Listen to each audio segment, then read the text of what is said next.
أعوذ بالله من الشيطان الرجيم. بسم الله الرحمن الرحيم. الحمد لله الذي أنزل على عبده الكتاب ولم يجعل له عوجا قيما لينذر بأسا شديدا من لدنه ويبشر المؤمنين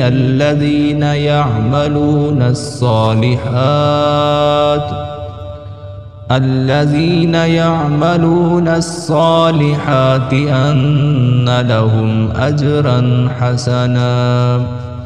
ماكثين فيه أبدا وينذر الذين قالوا اتخذ الله ولدا ما لهم به من علم ولا لآبائهم كبرت كلمة تخرج من أفواههم إن يقولون إلا كذبا فلعلك باقع نفسك على آثارهم إن لم يؤمنوا بهذا الحديث أسفا إنا جعلنا ما على الأرض زينة لها لنبلوهم أيهم أحسن عملا وإنا لجاعلون ما عليها صعيدا جرزا أم حسبت أن أصحاب الكهف والرقيم كانوا من آياتنا عجبا إذ أوى الفتية إلى الكهف فقالوا ربنا آتنا من لدنك رحمة وهيئ لنا من أمرنا رشدا فضربنا على آذانهم في الكهف سنين عددا ثم بعثناهم لنعلم أي الحزبين أحصى لما لبثوا أمدا نحن نقص عليك نباهم بالحق إنهم فتية آمنوا بربهم وزدناهم هدى وربطنا على قلوبهم إذ قاموا فقالوا ربنا رب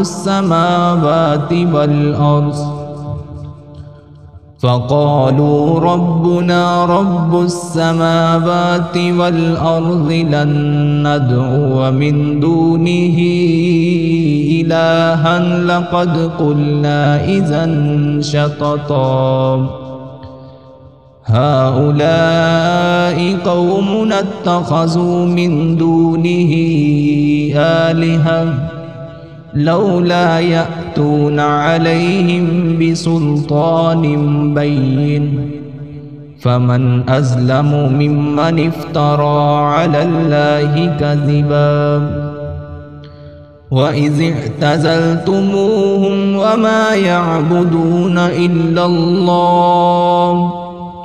وما يعبدون إلا الله فاووا إلى الكهف ينشر لكم ربكم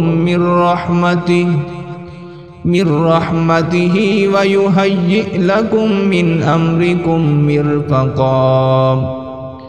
وترى الشمس إذا طلعت تزاور عن كهفهم ذات اليمين وإذا غربت تقرضهم ذات الشمال وهم في فجوة منه ذلك من آيات الله ومن يهد الله فهو المهتد ومن يضلل فلن تجد له وليا مرشدا وتحسبهم أيقاظا وهم رقود ونقلبهم ذات اليمين وذات الشمال وكلبهم باسط ذراعيه بالوسيد لو اطلعت عليهم لوليت منهم فرارا ولملئت منهم رعبا وكذلك بعثناهم ليتساءلوا بينهم قال قائل منهم كم لبثتم قالوا لبثنا يوما أو بعض يوم قالوا ربكم أعلم بما لبثتم فابعثوا أحدكم بورقكم هذه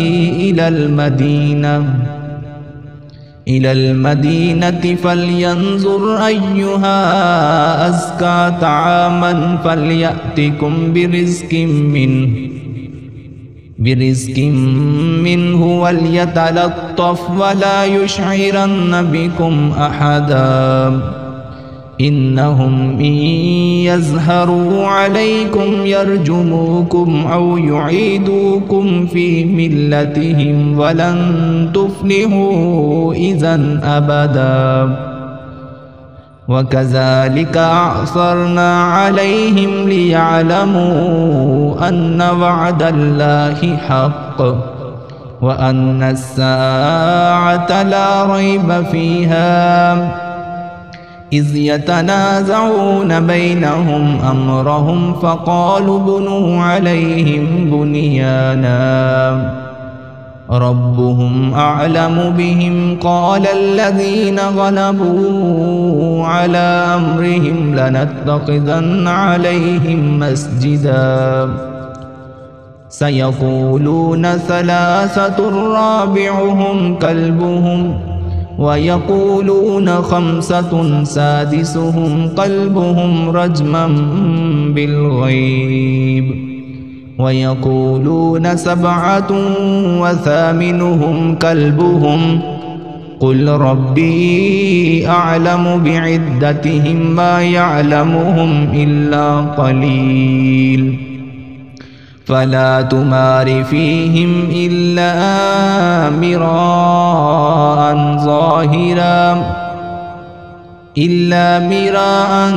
ظاهرا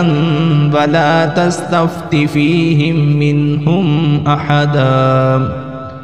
ولا تقولن لشيء إني فاعل ذلك غدا إلا أن يشاء الله واذكر ربك إذا نسيت وقل عسى أن يهديني ربي لأقرب من هذا رشدا ولبثوا في كهفهم 300 سنين وازدادوا 9 قل الله أعلم بما لبثوا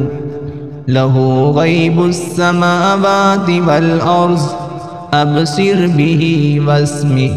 ما لهم من دونه من ولي ولا يشرك في حكمه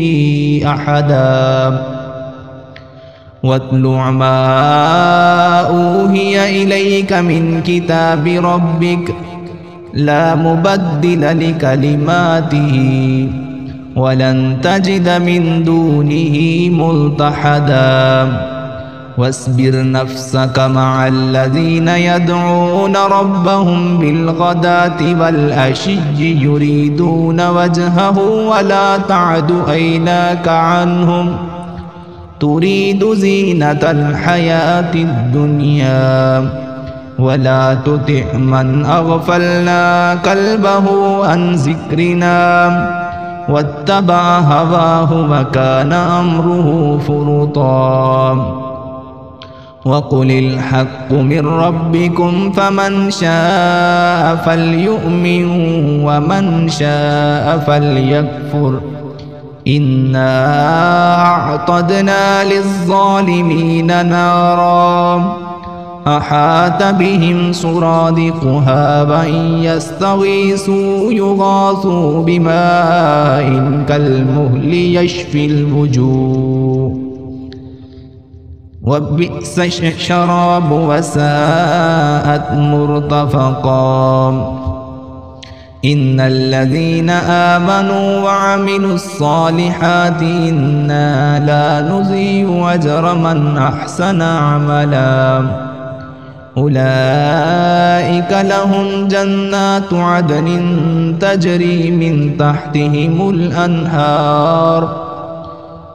من تحتهم الأنهار يحلون فيها من أساور من ذهب ويلبسون ثيابا خضرا من سندس واستبرق متكئين فيها على الأرائك نعم الثواب وحسنت مرتفقا واضرب لهم مثلا رجلين جعلنا ليهدهما جنتين من أعناب وحففناهما بنخل وجعلنا بينهما زرعا كلتا الجنتين آتت أكلها ولم تظلم منه شيئا وفجرنا خلالهما نهرا وكان له ثمر فقال لصاحبه وهو يهاوره أنا أكثر منك مالا وأعز نفرا ودخل جنته وهو ظالم لنفسه قال ما أظن أن تبيد هذه أبدا وما أظن الساعة قائمة ولئن رددت إلى ربي لأجدن خيرا منها منقلبا قال له صاحبه وهو يهاوره أكفرت بالذي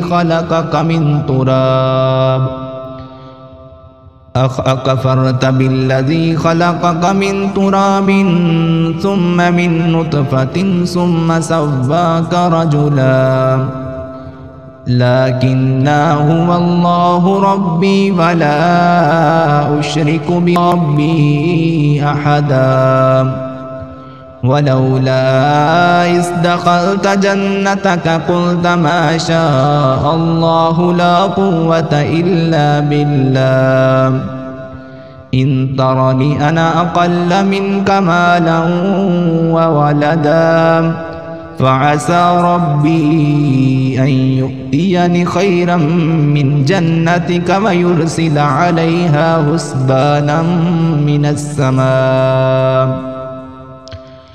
ويرسل عليها حسبانا من السماء فتصبح سعيدا زلقا أو يصبح ماؤها غورا فلن تستطيع له طلبا وأحيط بثمره فأصبح يقلب كفيه على ما أنفق فيها وهي خاوية على عروشها ويقول يا ليتني لم أشرك بربي أحدا ولم تكن له فئة ينصرونه من دون الله وما كان منتصرا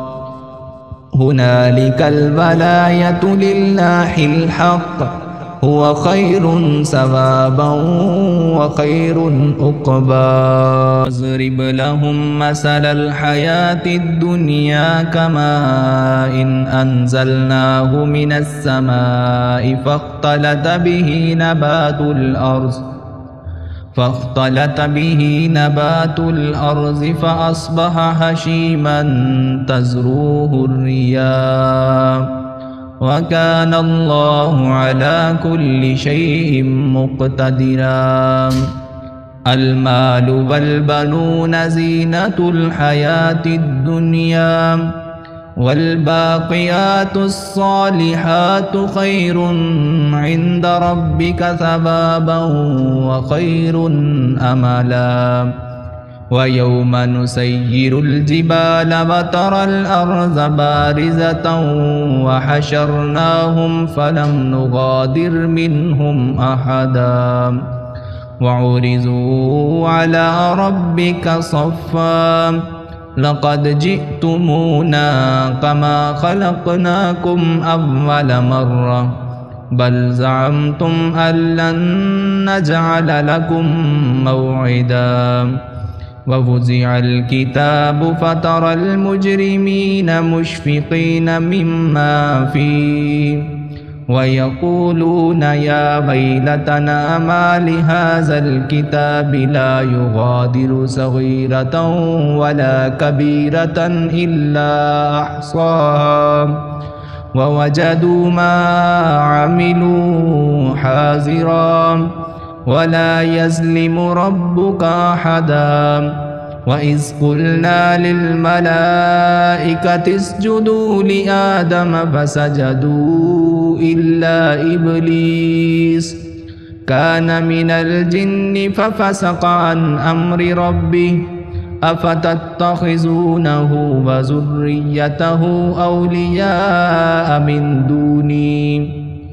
أولياء من دوني وهم لكم عدو بئس للظالمين بدلا ما أشهدتهم خلق السماوات والأرض ولا خلق أنفسهم وما كنت متخذ المضلين عضدا ويوم يقول نادوا شركائي الذين زعمتم فدعوهم فلم يستجيبوا لهم وجعلنا بينهم موبقا ورأى المجرمون النار فظنوا أنهم واقعوها ولم يجدوا عنها مصرفا ولقد صرفنا في هذا القرآن للناس من كل مثل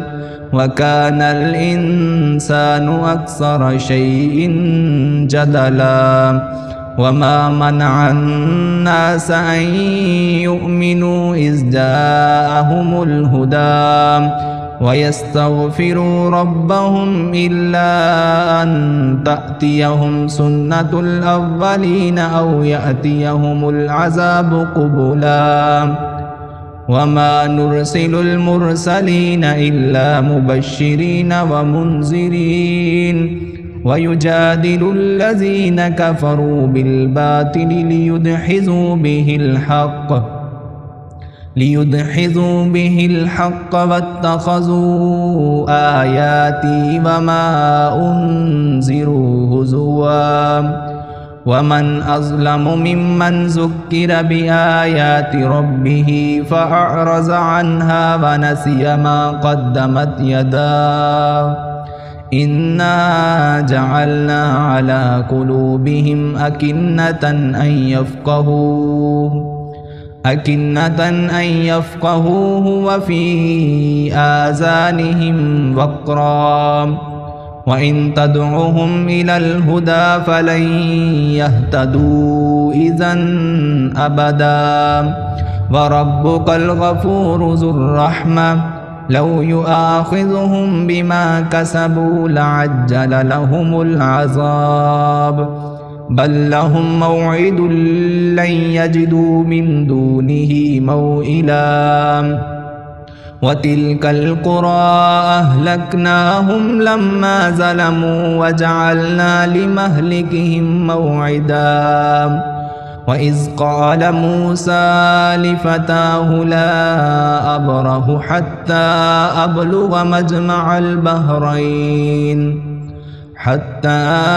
أبلغ مجمع البحرين أو أمضي حقبا فلما بلغا مجمع بينهما نسيا حوتهما فاتخذ سبيله في البحر سربا فلما جاوزا قال لفتاه آتنا غداءنا لقد لقينا من سفرنا هذا نصبا قال أرأيت إذ أوينا إلى الصخرة فإني نسيت الحوت وما أنسانيه إلا الشيطان أن أذكره واتخذ سبيله في البحر عجبا قال ذلك ما كنا نبغي فارتدا على آثارهما قصصا فوجدا عبدا من عبادنا آتيناه رحمة من عندنا وعلمناه من لدنا علما قال له موسى هل أتبعك على أن تعلمني مما علمت رشدا قال إنك لن تستطيع معي صبرا وكيف تصبر على ما لم تحط به خبرا قال ستجدني إن شاء الله صابرا ولا أعصي لك أمرا قال فإن اتبعتني فلا تسألني عن شيء حتى أحدث لك منه ذكرا فانطلقا حتى إذا ركبا في السفينة خرقها قال أخرقتها لتغرق أهلها لقد جئت شيئا إمرا قال ألم أقل إنك لن تستطيع معي صبرا قال لا تؤاخذني بما نسيت ولا ترهقني من أمري أسرا فانطلقا حتى إذا لقيا غلاما فقتله قال أقتلت نفسا زكية بغير نفس لقد جئت شيئا نكرا قال ألم أقل لك إنك لن تستطيع معي صبرا قال إن سألتك عن شيء بعدها فلا تصاحبني قد بلغت من لدني عذرا فانطلقا حتى إذا أتيا أهل قرية استطعما أهلها فأبوا أن يزيفوهما فوجدا فيها جدارا يريد أن ينقض فأقامه قال لو شئت لاتخذت عليه أجرا قال هذا فراق بيني وبينك سأنبئك بتأويل ما لم تستطع عليه صبرا أما السفينة فكانت لمساكين يعملون في البحر فأردت أن أعيبها وكان وراءهم ملك يأخذ كل سفينة غصبا وأما الغلام فكان أبواه مؤمنين فخشينا أن يرهقهما طغيانا وكفرا فأردنا أن يبدلهما ربهما خيرا منه زكاة وأقرب رحما وأما الجدار فكان لغلامين يتيمين في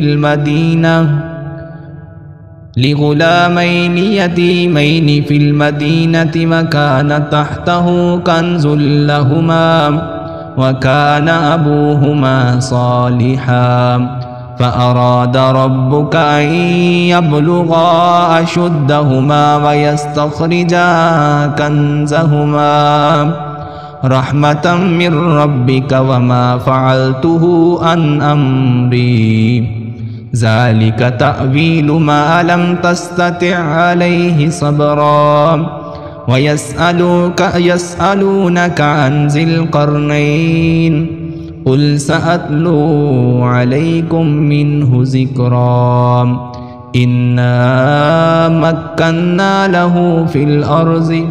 وآتيناه من كل شيء سببا فأتبع سببا حتى إذا بلغ مغرب الشمس وجدها تغرب في عين حمية ووجد عندها قوما قلنا يا ذا القرنين إما أن تعذب وإما أن تتخذ فيهم حسنا قال أما من ظلم فسوف نعذبه ثم يرد إلى ربي فيعذبه عذابا نكرا وأما من آمن وعمل صالحا فله جزاء الحسنى وسنقول له من أمرنا يسرا ثم أتبع سببا حتى إذا بلغ مطلع الشمس وجدها تطلع على قوم لم نجعل لهم من دونها سترا كذلك وقد أحطنا بما لديه خبرا ثم أتبع سببا حتى إذا بلغ بين السدين وجد من دونهما قوما لا يكادون يفقهون قولا قالوا يا ذا القرنين إن يأجوج ومأجوج مفسدون في الأرض فهل نجعل لك خرجا على أن تجعل بيننا وبينهم صدا قال ما مكني فيه ربي خير فعينوني بقوة أجعل بينكم وبينهم ردما آتوني زبر الحديد حتى إذا ساوى بين الصدفين قال انفخوا حتى إذا جعله نارا قال آتوني يفرغ عليه قطرا فما استطاعوا أن يزهروه وما استطاعوا له نقبا قال هذا رحمة من ربي فإذا جاء وعد ربي جعله دكاء وكان وعد ربي حقا وتركنا بعضهم يومئذ يموج في بعض ونفخ في الصور فجمعناهم جمعا وعرضنا جهنم يومئذ للكافرين عرضا الذين كانت أعينهم في غطاء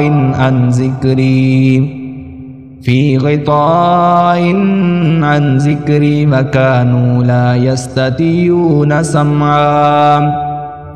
أفحسب الذين كفروا أن يتخذوا عبادي من دوني أولياء إنا أعتدنا جهنم للكافرين نزلا قل هل ننبئكم بالأخسرين أعمالا الذين زل سعيهم في الحياة الدنيا وهم يحسبون أنهم يحسنون صنعا أولئك الذين كفروا بآيات ربهم ولقائه فحبطت أعمالهم فلا نقيم لهم يوم القيامة وزنا ذلك جزاؤهم جهنم بما كفروا واتخذوا آياتي ورسلي هزوا إن الذين آمنوا وعملوا الصالحات كانت لهم جنات الفردوس نزلا خالدين فيها لا يبغون عنها حولا قل لو كان البحر مدادا لكلمات ربي لنفد البحر قبل أن تنفد كلمات ربي ولو جئنا بمثله مددا قل إنما أنا بشر مثلكم يوحى إلي أنما إلهكم إله واحد فمن كان يرجو لقاء ربه فليعمل